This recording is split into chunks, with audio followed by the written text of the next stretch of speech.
Assalamualaikum warahmatullahi wabarakatuh. Bismillahirrahmanirrahim. Terima kasih karena masih mengikuti sampai sejauh ini. Nah, kita akan masuk ke materi pertemuan ke-6. Ini ada 4 topik yang akan kita bahas. Topik yang pertama itu adalah intelijensi. Yang kedua adalah teori-teori intelijensi. Yang ketiga, faktor-faktor yang mempengaruhi intelijensi. Dan yang keempat adalah pengukuran intelijensi. Oke, kita langsung aja masuk ke materi. Yang pertama adalah memahami intelijensi. Apa itu? Intelijensi atau kecerdasan bukan sebuah konsep yang sederhana.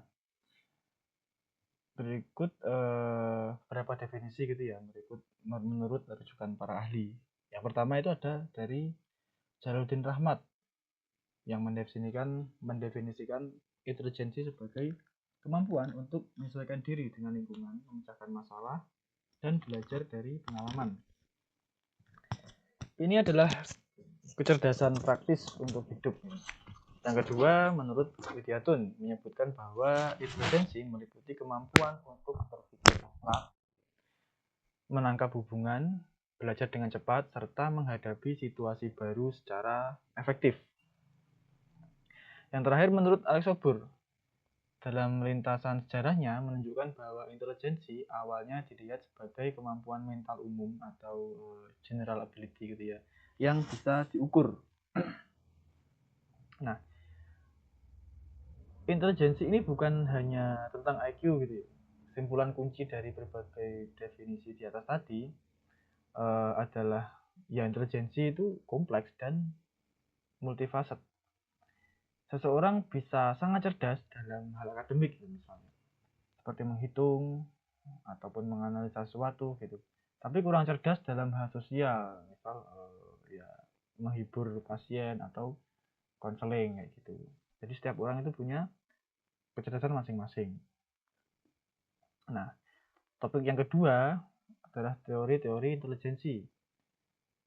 Jadi seiring berjalannya waktu gitu, pemahaman tentang intelijensi ini terus berkembang. Nah, beberapa teori utama yang perlu adik-adik ketahui itu ada teori intelijensi umum menurut Charles Berman. Yang kedua ada teori intelijensi majemuk menurut Howard Gardner. Nah, yang ketiga ada teori triarsik menurut Robert Sternberg. Ini seperti apa akan kita bahas lebih detail di perkuliahan besok. Karena sekedar gambaran aja. Topik yang ketiga itu adalah faktor-faktor yang mempengaruhi intelijensi. Jadi intelijensi ini berkembang dan dipengaruhi oleh interaksi yang kompleks gitu ya, antara yang pertama faktor pembawaan atau natur gitu. Yang kedua ada faktor lingkungan atau nurture. Nah, faktor yang pertama atau faktor pembawaan ini meliputi genetik yang merupakan potensi dasar untuk kecerdasan yang diturunkan dari orang tua kita. Ini berarti kayak bahan bakar. Nah, yang kedua adalah kondisi pranatal atau saat ini ya, kehamilan. Jadi kesehatan dan nutrisi ibu saat selama kehamilan itu akan sangat mempengaruhi perkembangan otak kita. Faktor kedua, faktor lingkungan, meliputi nutrisi, terus stimulasi lingkungan, pendidikan, pengalaman, dan yang terakhir adalah lingkungan sosial serta ekonomi. Jadi kesimpulannya itu nggak ada yang 100% menentukan. Seseorang dengan potensi genetik tinggi, tapi tumbuh di lingkungan yang miskin stimulasi, mungkin tidak akan mencapai potensinya secara penuh. Gitu. Sebaliknya, lingkungan yang kaya juga dapat mengoptimalkan potensi genetik yang mungkin biasa-biasa aja. Gitu. Topik yang keempat atau yang terakhir adalah pengukuran intelijensi. Apa itu tes IQ? Mungkin teman sudah pernah dengar ya, atau bahkan sudah pernah ini ya, menjalani gitu ya, tes IQ.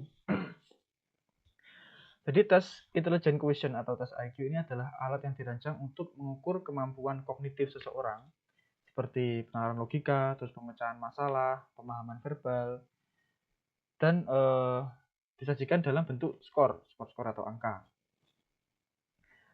Prinsip-prinsip penting dalam pengukuran intelijensi itu yang pertama adalah tes intelijensi itu hanya mengukur sampel perilaku, yang mana tes tidak mengukur semua jenis kecerdasan, terutama yang majemuk.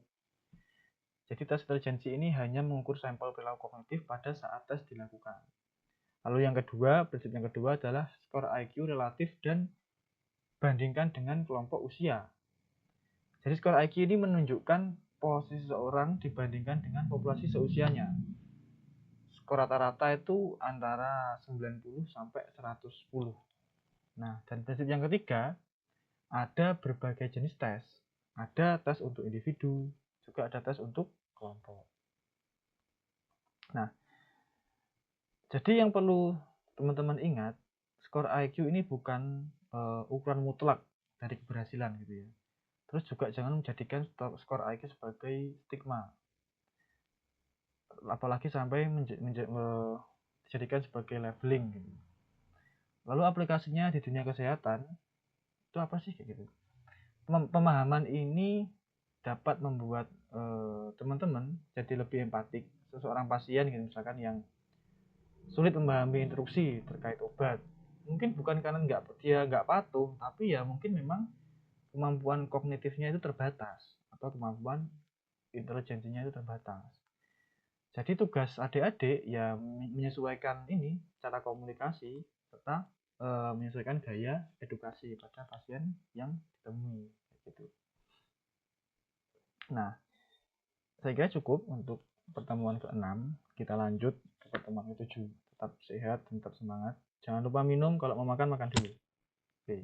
Assalamualaikum.